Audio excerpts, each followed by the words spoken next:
आपका नाम?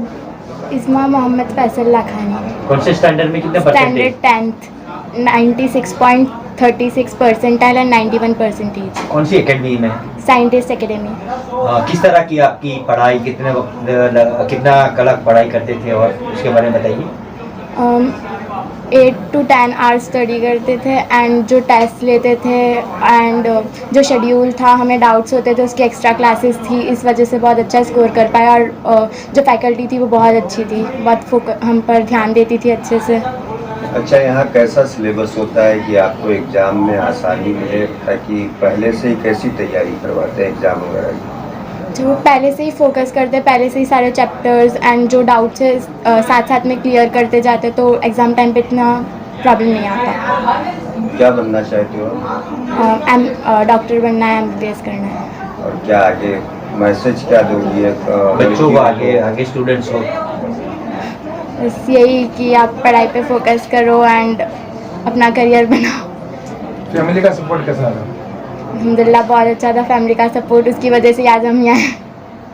आपके पढ़ाई के साथ साथ घर का काम वगैरह करने में आता था? हाँ, थोड़ा बहुत। पढ़ाई के लिए घर की तरफ से कोई प्रेशर करने आता था मम्मी पापा की तरफ? नहीं, ऐसा कुछ भी नहीं था, जो था वो खुद के शौक की वजह से, हॉबीज थी। मम्मी पापा आपको कैसा सपोर्ट करते थे? बहुत अच्छे से, मीन्स वो खुद कहते थे कि तुझे जो करना है कर, बनना है बन, अपने करियर पे फोकस कर, हम साथ हैं। परिचय आपका बताइए। मैं doctor Mohammad Rafiq Memon, MSc PhD in biology, और 2002 से मैं इस साइंटिस्ट एकेडमी का एज ए फाउंडर डायरेक्टर हूँ, और 1996 से इस फील्ड में हूँ, एजुकेशन फील्ड में, टीचिंग फील्ड में, ऐसे प्रोफेसर भी हूँ। अच्छा, एक सर ये बताइए, आपके यहाँ से कितने बच्चों ने एग्ज़ाम में पार्टिसिपेट लिया था और कितने बच्चों का रैंक आया? यस, जनरली मेरे पास में 12th और 10th है। 10th का रिजल्ट आ आया, 12th का 5th को आया, और 12th में 200 जितने कॉमर्स के और साइंस के मिलके स्टूडेंट रहते हैं। 200 में से 35 तो टॉपर रहते ही हैं, जो 80 अबव परसेंटाइल रैंक लेके आते हैं, और 10th में तो 60 ऑफ जाते ही हैं। 150 आसपास होते हैं गुजराती इंग्लिश मीडियम के, और उसमें से 60 अप जो स्टूडेंट होते हैं वो 80 PR पर लेके आते हैं, और 99, 98, 97 PR भी लेते हैं, तो बहुत अच्छे परसेंटेज भी ला रहे हैं। और एक मैंने देखा कि अब धीरे धीरे एजुकेशन में जो डेवलपमेंट आ रहा है, और स्पेसिफिकली मदर्स का बहुत बड़ा रोल है, क्योंकि मैं इस एरिया में ऑलमोस्ट 96 से हूँ मैं, और मेरे स्टूडेंट्स जो पढ़े हुए हैं उनके भी बच्चे आ रहे हैं, और बहुत सारे ऐसे बेचारे भी होते हैं कि जहाँ जिनकी इकोनॉमिकल कंडीशंस वीक होती है, वो एक उम्मीद के साथ आते हैं, और मैंने अपना फ़र्ज़ समझा है कि ये मुझे काम करना है। मैं PhD होते भी एजुकेशन लाइन में इसी वजह से आया कि मैं कुछ कर सकूं, इसलिए मैंने फ़ीस का कैपिंग नहीं रखा है। मेरे यहाँ 60 आउट ऑफ 60,000 फीस देने वाले भी होते हैं, और पता नहीं वो जो जिनकी इनकम सोर्स बहुत कम होती है, तो मैं उनको पूछता हूँ कि आपकी इनकम सोर्स क्या है? सर मैं तो इतना दे सकता हूँ। ओके, नो प्रॉब्लम्स, आप आइए। और उसकी वजह से आई एम वेरी हैप्पी, मुझे बहुत खुशी है कि मुझे अल्लाह ने इस पायोस वर्क के लिए मुझे लाया, और मैं उसकी फुलफिल कर रहा हूँ। और बेचारी माएँ जो इस उम्मीद से आती है, और वो बच्चा स्कोर होके अभी तो हेल्प करते हो गए। मेरे यहाँ के बच्चे जो तकलीफ वाले बच्चे थे, जिन्होंने यहाँ पढ़ाई करके अभी वो कहीं अच्छी पोजीशन पे है, और वो बहुत अच्छा हेल्प भी कर रहे हैं, और वो मेरे को सामने से फ़ोन करते हैं कि सर कोई भी तकलीफ वाला बच्चा हो, हम रेडी है। इवन मेरा फ्रेंड सर्कल भी है कि जो हम लोगों को सपोर्ट करते हैं कि भाई सर कोई भी ऐसे स्टूडेंट हो कि जिनको इकोनॉमिकल कंडीशन वीक है, हम उनके लिए रेडी। इसलिए मैं हमेशा लोगों को बोलता हूँ कि कोई प्रॉब्लम नहीं है हमको। हाँ, एक है कि बच्चा सिंसियर होना चाहिए, घर का जो है, क्योंकि उसको पढ़ाई में इंटरेस्ट होना चाहिए, तो हम उसके लिए सब कुछ रेडी करने के लिए तैयार हैं। रफ़ीक साहब, एक क्या मैसेज देंगे कि गरीब जिनके पास पैसे नहीं है, उनके लिए रफ़ीक भाई का दरवाज़ा खुला है? यस, और एक अब हमारे पास ऑप्शन यही है। मैं हर एक पेरेंट्स को बोलता हूं कि अब जो आने वाला टाइम है वो एजुकेशंस के बिना प्रॉब्लम्स आएंगे। आप एजुकेशंस में और चिंता छोड़ दो। देखो मैं इस बहुत सारे सोशल वर्कर के साथ में हूँ, बहुत सारे लोगों के साथ में, मुझे बहुत सारों ने बोला हुआ है कि सर कोई भी प्रॉब्लम, कोई बच्चा वीक होता है, नो प्रॉब्लम्स, हम हेल्प करने के लिए तैयार हैं।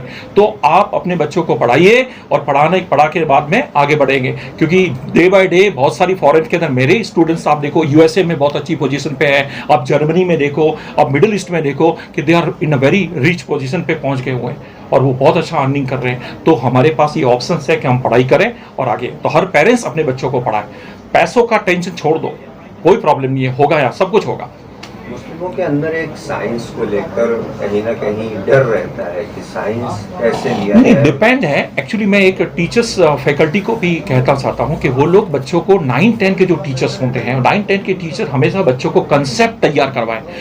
हर बच्चा इंडिविजुअल आइडेंटिटी है, उसके अंदर वो पावर है, वो कर सकता है, लेकिन उसको कंसेप्ट क्लियर कराओगे 9th के साइंस का कंसेप्ट क्लियर कराओगे तो उसको साइंस लेने में इंटरेस्ट आ जाएगा। और साइंस ही अभी तो जो फ्यूचर में आप देखो, मिडिल ईस्ट पूरा का पूरा ओपन है कि जहाँ पे आपको इंजीनियरिंग की बहुत डिमांड है, रिक्वायरमेंट है। नर्सिंग जैसे फील्ड आप देखो, कोई नर्स आपको नर्सिंग किया हुआ फ्री नहीं मिलेगा।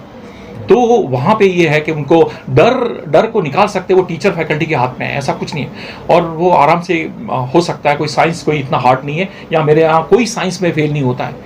रेयर केस में जो बच्चा पढ़ना ही नहीं चाहता है उसकी बात हम नहीं कह सकते, बाकी जिन्होंने मेहनत की है और दे आर रेडी, वो आराम से निकलते हैं और अच्छे से। में कितनी मेहनत आप लोगों की रही है और कितनी यस ये है। मैंने हर बच्चे को, मेरे क्लास में मैंने हर बच्चे को और हर ट्यूशन क्लास वालों को बोलता हूँ कि हर बच्चे को बुलाओ कि बेटा तुझे कोई प्रॉब्लम से, उसके लिए सिंगल लेक्चर रखना है तो रखो, भले वहाँ पैसा का नहीं होना चाहिए। मनी सेकेंडरी बात होती है, बच्चे का फ्यूचर इंपॉर्टेंट होता है। मैंने एक बच्चे के 10 लेक्चर चाहिए कि 25 एक्स्ट्रा लेक्चर चाहिए, मैंने कभी नहीं बोला है, मेरे फैकल्टी को कभी नहीं ना बोला है, क्योंकि वो साइंस का बच्चा होता है, प्रेशर में आता है और बेचारे तकलीफ में आते हैं, तब हमको एज ए सपोर्टिव बनना जरूरी है। वहाँ ये आप रिजल्ट आराम से स्कोर कर सकते हैं और बच्चा रिलैक्स हो जाता है।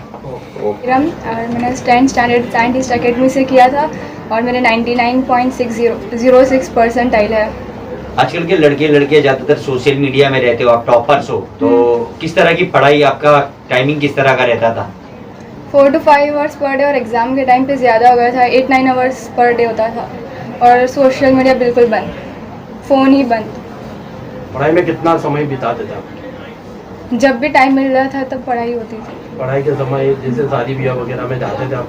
हाँ शादी ब्याह वगैरह अटेंड करते थे, फिर भी आप पढ़ाई भी करते थे? हाँ। कैसा सपोर्ट आपका रहा है यहाँ के क्लासेस? यहाँ के टीचर से बहुत अच्छा सपोर्ट रहा है और मेन चीज़ थी टेस्ट। यहाँ पर बहुत सारी टेस्ट हुई जिससे कॉन्फिडेंस बिल्डअप हो गया था और बोर्ड के पेपर थी, नर्वसनेस बिल्कुल भी नहीं थी और बहुत कॉन्फिडेंस था। अच्छा, यहाँ लड़कियों के लिए कैसा माहौल रहता है? बहुत कितनी अच्छा सुरक्षा माहौल है। रहती है? बिल्कुल सेफ है और सारी फैकल्टी भी बहुत अच्छी है। क्या बनना चाहते हो? डॉक्टर। आप कौन सी ट्यूशन क्लास में आप ट्यूशन करते थे? Scientist academy. हाँ। शेख अब्दुल मन्नान। अच्छा, कहाँ पढ़ते हैं और कितने परसेंट आए? मैं साइंटिस्ट एकेडमी में पढ़ता हूँ और मेरा 94.5 परसेंटाइल है 12th साइंस में। आपके स्कूल में क्या रैंक है? मैंने स्कूल में टॉप किया है, फर्स्ट रैंक आया मेरा पूरी स्कूल में। कितनी मेहनत रही इसके पीछे और कैसा सपोर्ट रहा यहाँ के ट्यूशन वालों की तरफ से? मेहनत की बात की जाए तो सेल्फ स्टडी इतनी नहीं रहती थी, क्योंकि ट्यूशन में बहुत मेहनत कराते थे। और हमारा जो फैकल्टी अकबर सर, हरसान सर, रफ़ीक सर है जो यहाँ के मैनेजर है, CEO है, चेयरमैन है, उन्होंने भी बहुत गाइडेंस किया। अच्छा, कौन सी चीज़ें ऐसी होती हैं जो टफ रहती हैं जो ट्यूशन में आके आपको उसमें मतलब वो सब्जेक्ट पढ़ना आपको अच्छा लगता है, वो हल करना अच्छा लगता है? 12th साइंस की बात की जाए तो उसमें MCQs है जो बहुत टफ रहते हैं और वो किसी के गाइडेंस के बगैर आप सॉल्व नहीं कर सकते। तो जैसे हमारी फैकल्टी थी, उन्होंने बहुत मदद की है। MCQ सॉल्विंग बहुत ज़्यादा होती थी, जिसकी वजह से प्रैक्टिस मिलती थी और जिसकी वजह से हम एग्ज़ाम में भी उसको अटेंड कर पाए और सॉल्व कर पाए। Myself Mansoori Zareen Imran Bhai. I am studying in 11th standard और मेरे 10th में 96.22% रैंक है और 91 परसेंटेज है। बेटा कितने घंटे आप पढ़ाई करते थे और किस तरह की तैयारी? और मैं दिन में 6 घंटे तो पढ़ती ही थी ट्यूशन से आकर। तो ट्यूशन में कैसा माहौल आपके एकेडमी में? बहुत ही अच्छा, वो हमें फुल सपोर्ट कर रहे थे और हमें मोटिवेट कर रहे थे, जिनसे हमें बहुत अच्छा प्रभाव पड़ रहा था पढ़ाई पर। क्या बनना चाहती हो आप? मैं IIT इंजीनियर में जाना चाहती हूँ। कहाँ पढ़ाई करते थे आप? मैं साइंटिस्ट एकेडमी में मेरा फर्स्ट ट्यूशन था, जिधर मुझे बहुत अच्छा सपोर्ट मिला है। कितने सालों से पढ़ रहे हैं यहाँ? इधर मैं 9th स्टैंडर्ड से पढ़ रही हूँ यहाँ पर। अच्छा, कैसा टीचरों का सपोर्ट आप? बहुत ही अच्छा, हमारे सारे फैकल्टी बहुत ही अच्छा हमें सपोर्ट कर रहे हैं। रफीक सर का कैसा है आपके साथ में? रफीक सर ने भी हमारे लाइफ में बहुत बड़ा रोल किया है, जिनसे हमें बहुत मोटिवेशन मिली है। किस तरीके से यहाँ पर मतलब माहौल रहता है कि बच्चे पढ़ने के लिए उत्साहित? बहुत ही अच्छा माहौल रहता है, क्योंकि वो हमें सपोर्ट करते हैं तो हमें पढ़ने के लिए और अच्छा लगता है और हमें मोटिवेट करते हैं इसलिए। मेरा नाम शेख अब्दुल हन्नान है।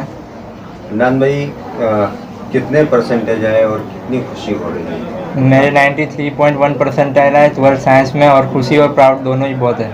आप दोनों जुड़वा भाई हैं और पढ़ने में भी काफ़ी होशियार हैं दोनों हाँ। लोग। क्या कहेंगे, कैसी आप लोगों की तालमेल रहता है?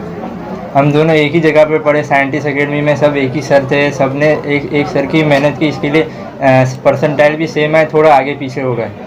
अच्छा, और कैसी मतलब बातचीत होती है पढ़ाई को लेकर दोनों के बीच? जैसे किसी को भी, मेरे भाई को कोई तकलीफ़ है तो वो डाउट पूछ लेता मेरे से, मेरे कोई तकलीफ़ है तो मैं पूछ लेता। जैसे कोई ने सर ने कोई टॉपिक सिखाया और वो भाई को समझ में नहीं आया तो मैं समझ आ देता।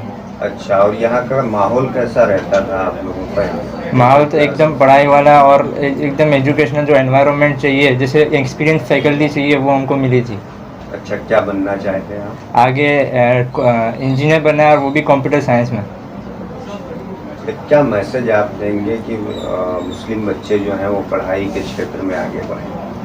अपनी पढ़ाई पे एकदम फोकस करना चाहिए, और जो आपके जो गाइडेंस के सर है, जो भी टीचर है, उनसे पूरा फॉलो करके एकदम उनकी बात सारी सुननी चाहिए। अच्छा, यहाँ पर देखा गया कुछ गरीब बच्चे भी होंगे जो मतलब पैसे नहीं दे सकते होंगे, तो उनको क्या मैसेज देंगे कि आप किस तरीके से पढ़ाई करें? पढ़ाई के लिए एकदम अच्छी कोचिंग, मतलब ऐसे एलन, आकाश, उनके जैसा ऐसा कोई ज़रूरत नहीं है। आपकी खुद की मेहनत और रफ़ीक सर जैसे सर हो तो आप कामयाब हो सकते हैं। आपका नाम? चौहान मयूद्दीन अहमद भाई। कौन से स्टैंडर्ड में और कितना परसेंटेज है? मैं अभी ट्वेल्थ स्टैंडर्ड में हूँ। मैं यहाँ पिछले 2 साल से पढ़ाई कर रहा हूँ, और मैंने यहाँ देखा कि अपने जुआपुरा की अगर कोई बेस्ट संस्था हो अपने पूरे इलाके में तो साइंटिस्ट एकेडमी है। यहाँ पे काफ़ी सालों से बच्चे पढ़ रहे हैं। यहाँ की फैकल्टी साइंस के लिए बहुत अच्छी है। अपने जुआपुरा में काफ़ी और भी ट्यूशन क्लासेस चल रहे हैं, उनकी कंपेयर में तो बहुत अच्छी है। यहाँ पे अगर अपने को पढ़ाई की तो गाइडेंस देते जो, उनके साथ साथ अपने को आगे बढ़ने के लिए प्रोत्साहन भी देते हैं, और अपने को पूरी गाइडेंस के थ्रू अपने को आगे बढ़ाने के लिए बहुत बहुत हेल्प करते हैं। मैं पर्सनली रफ़ीक सर को जानता हूँ, वो भी इतनी हेल्प करते हैं, और यहाँ की सब फैकल्टी बहुत अच्छी है। और अगर हमें 2 मिनट चल ठीक है। यहाँ के मैनेजर जो नूर सर है, और भी सब फैकल्टी जो फिजिक्स, केमिस्ट्री, मैथ्स, सब बायोलॉजी, सब बहुत अच्छी है फैकल्टी, और अपने को आगे बढ़ने के लिए खूब अच्छे से प्रोत्साहन करते हैं। और दूसरी बात कि कोई भी बच्चा होशियार होता है वो तो मार्क्स ला सकता है, पर अगर कोई कमज़ोर बच्चा है जो नीचे बहुत कम मार्क्स ला रहा है, उसको भी आगे बढ़ने के लिए प्रोत्साहन करते हैं, और ज़्यादा से ज़्यादा मार्क्स लाने के लिए आगे बढ़ाते हैं। उनको पर्सनली ट्यूशन्स देते, उनको पर्सनली उनको गाइडेंस करते, और यहाँ पे बुला के, और रफ़ीक सर खुद भी मार्क्स अच्छे से पूछते, और कोई भी यहाँ पे दूसरी कोई इश्यू नहीं आता।